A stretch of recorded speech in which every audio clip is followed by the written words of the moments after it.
Listen to this. 5 things that'll keep you broke. Number 1, dating someone that's a liability. Understanding in a relationship, there's a difference between an asset and a liability. A lot of people don't understand. They only see material things as that. But you can date someone every bit as so much of a liability opposed to an asset. See, here's the narrative. You date someone that you have to constantly carry them financially, ultimately taken away from you. Look at this. I make just enough to take care of myself.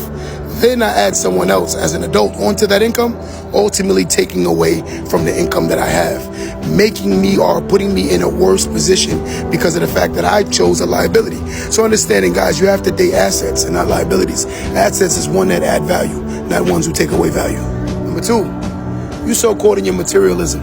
Everything has to have a label. See, there's a lot of people that are whores for labels.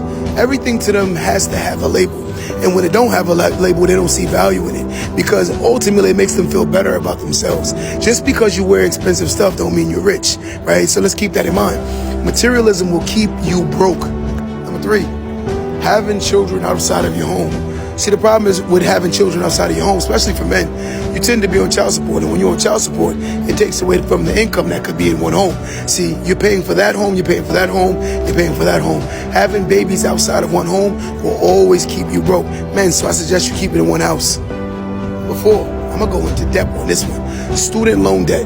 A lot of people have a lot of student loan debt and they live off of their title, which is their degree, but not realizing that they technically don't own a degree until they pay off their student loans. So yeah, you can say you got a PhD, but you owe $200,000. So in reality, you are in the hands of the institution that owns your debt.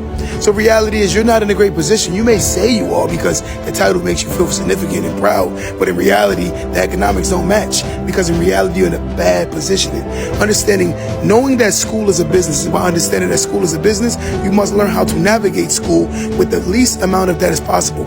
I personally suggest that the first 2 years of school, you start at a community college, knock out those 2 years, or a state college, ultimately lowering down your value as far as borrowing money. Because you're borrowing high interest money. And when borrowing is high interest money, it's going to put you in an ultimate bad situation. Number 5, eating out consistently. A lot of people spend a lot of money on eating out. This is one of the biggest leading causes for Americans to be broke in America. A lot of people ultimately spend too much money on eating out. See, it seems like cooking has become taking the back seat. I think cooking is still sexy when a person can cook. But in reality, most people like to eat out, thinking because they want social media pictures and not understanding that ultimately you're just putting yourself in a worse deficit. See, being responsible with money is being conscious of your spending habits. A lot of people aren't conscious of their spending habits, ultimately constantly making poor spending decisions. And as long as you keep making poor spending decisions, you will never change your economical position. Remember, it's not what you spend or what you make, it's what you can save. Don't let that go over your head.